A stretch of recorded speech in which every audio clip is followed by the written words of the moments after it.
This week, we are reading the Gospel of Mark, chapters 8 through 11. Chapter 9 has two separate devotions, so has been split apart on Tuesday and Wednesday. Please read the assigned chapter and then follow it with a corresponding Salt Shaker devotion. This week, they are written by Jane and Bart. Chapter 8 includes more miracles of Jesus, along with a warning against wrong teaching, with the chapter ending with Jesus' prediction about his death. I picture the disciples as a group of men on overload. They had seen miracles and listened to his teachings, yet they were slow to comprehend, and understandably so. They saw his acts, but did not understand his ways. And sometimes we are also slow to catch on. Although Christ has brought us through trials and temptations in the past, we do not believe that he will do it again in the future. Remember what Christ has done and have faith that he will do it again.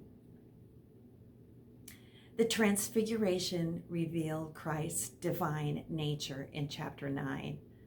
God's voice exalted Jesus above Moses and Elijah as the long-awaited Messiah with full divine authority.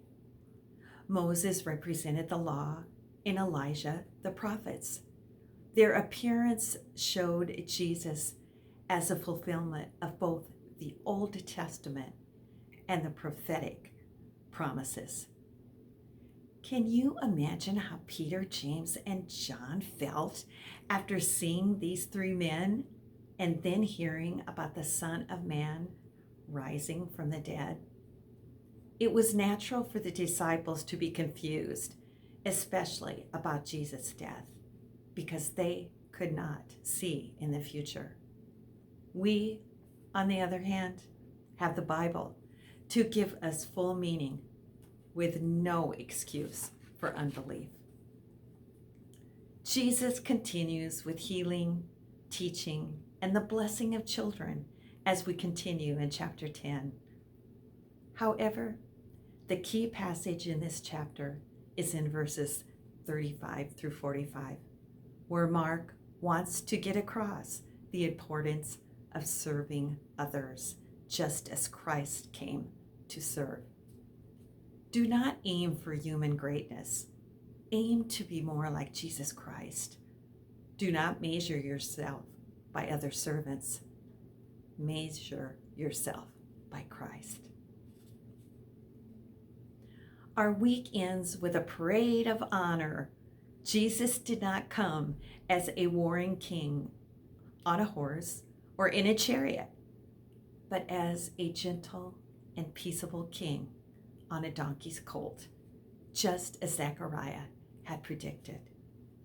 The crowd saw Jesus as a fulfillment of these prophecies, but they did not understand where Jesus' kingship would lead him. How does this king fit into your life? I pray that you find him as a servant leader, but also know him as your King of Kings, who is holy, intentional, good, faithful, and a God of peace. Next week, we will be reading another 4 chapters in the Gospel of Mark. Please join us. And remember, Biblical Shakers makes reading the Bible way more enjoyable for you.